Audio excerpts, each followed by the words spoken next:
예. 이맘때쯤에 항상 그랬단 말이에요. 저번에도, 작년에도. 근데 요번에는 또 심각해져가지고요.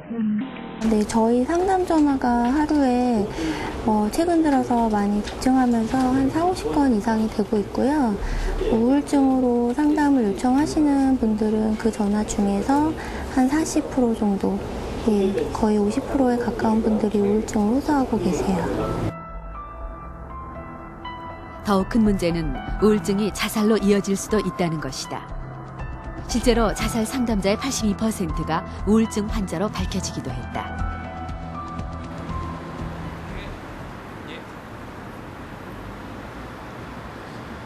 제가 이제 아마도 우리나라에서 그렇다면 우울증은 우리 생활 속에 얼마나 깊이 들어와 있는 것일까?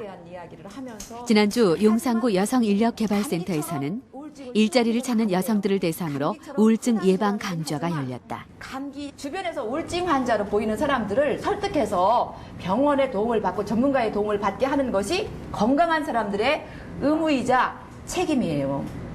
여성, 특히 주부들에게 우울 증상이 많이 나타난다. 굉장히 불행한 일이 많아져요. 자기 스스로가 우울증에 빠졌다는 것을 몰라요. 가볍게 생각하고 단지 나는 돈이 없기 때문에 물질 만능 시대에 돈이 없기 때문에 내가 이렇게 좀 기분이 드는 거다. 이런 생각들을 하고 있거든요. 근데 사실은 그 안으로 깊숙이 내면서로 들어가 보면 그게 일종의 질환이잖아요.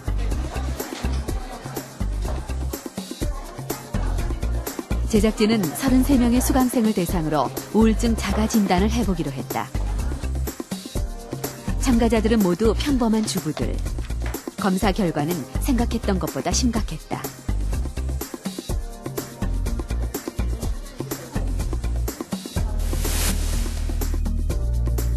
(33명) 중 6명이 심한 우울 상태였고 가벼운 우울 상태를 보인 사람이 16명이었다.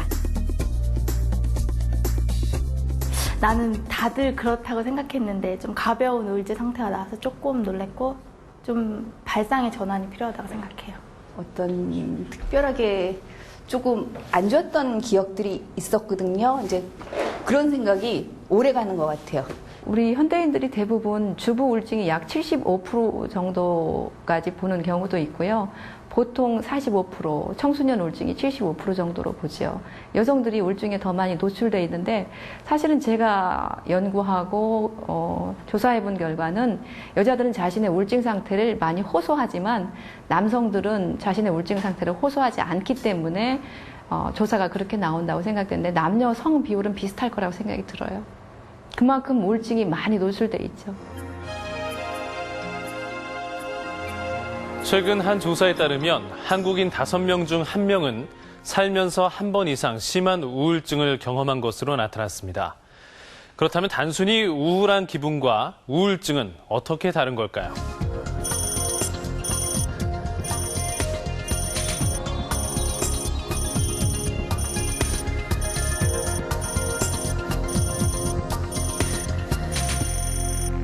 지금 보시는 것이 미국 국립정신보건원에서 사용하는 우울증 자가진단표입니다. 어떻습니까? 이 중에서 해당되는 문항이 3개에서 5개라면 가벼운 우울증, 그리고 6개 이상이면 심한 우울증으로 볼 수 있습니다. 또 이러한 증상이 2주 이상 지속될 경우 전문의와 상담할 필요가 있습니다. 우울한 기분에서 시작돼 삶이 무기력해지고 자살 충동까지 느끼게 되는 우울증. 그렇다면 이 우울증의 원인은 과연 무엇일까요?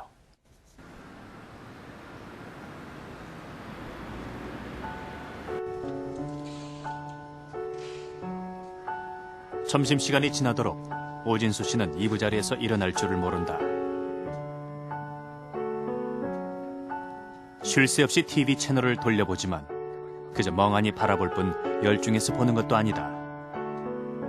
공사 현장에서 목과 눈을 다쳐 실직한 후로 오진수 씨는 이렇게 심한 우울증과 무기력감에 시달려왔다. 어느 날 갑자기 IMF니 하면서 달러가 있니 없니 한번 이러고 뭐 어쩌니 하면서 그 피해가 우리한테 오더라고요. 내가 왜 이래 살아야 되느냐. 그때 알을 하나 더 낳아 있는데 보행기까지 샀다가 흔들 침대까지 샀다가 그 시장 다 갖다 내다 팔면서 앞을 막막하니까 그때부터 좀 제가 뭐랍니까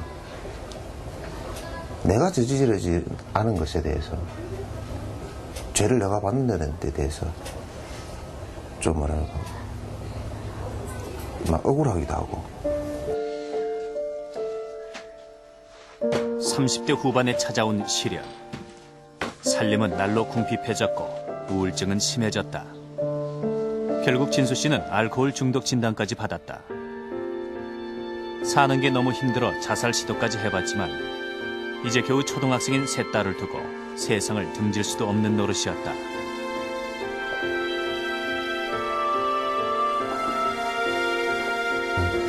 가만히 있다가 그냥 막 눈물이 나요. 눈이 오면서 한탄하는 거죠.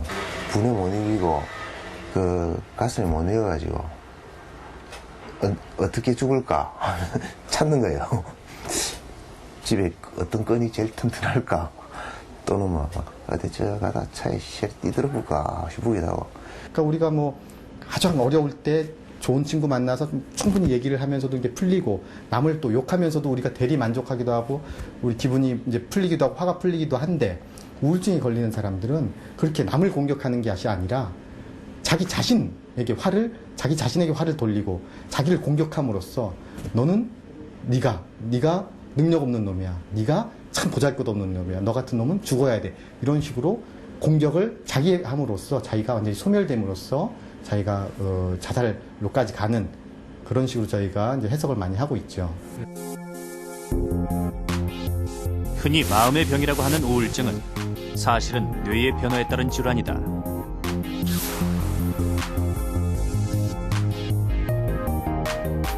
뇌의 신경조직 안에서는 감정을 조절하는 세로토닌과 도파민, 노르에피네프린 등의 신경 전달 물질이 끊임없이 분비된다.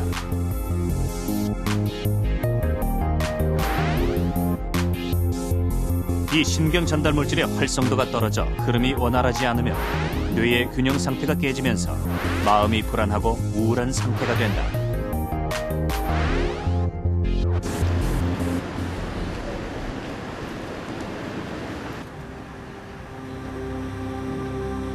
(40대) 중반의 주부인 김혜정 씨의 집엔 하루 종일 어둠이 깔려 있다.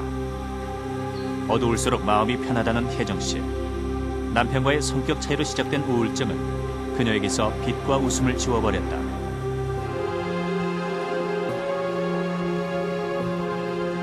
달라진 것은 심리 상태만이 아니다.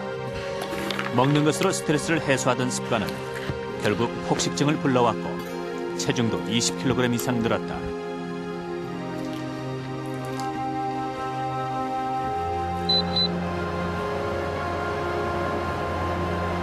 선선한 날씨에도 수시로 에어컨을 켜는 혜정 씨. 우울증이 심해지면서 생긴 가슴 통증과 호흡곤란 때문이다. 추워도 참아요. 감기를 달고 살아요. 근데 왜 그러세요? 숨이 호흡곤란이 자주 와요. 그래서 에어컨을 틀면 훨씬 조금 나아지더라고요. 산소호흡기도 없고 나한테는. 그러니까 갑자기 숨이 막 안 쉬어져서 죽을 것 같은 고통이 느껴질 때마다 에어컨을 켜요. 그렇다면 왜 이런 신체 증상이 생기는 것일까? 우울증에 빠지면 스트레스 호르몬의 분비량이 늘어난다. 이때 뇌와 심장, 근육 등 주요 장기로 가는 혈류는 증가하고 심장이나 간, 소화기관으로 가는 혈류는 감소한다.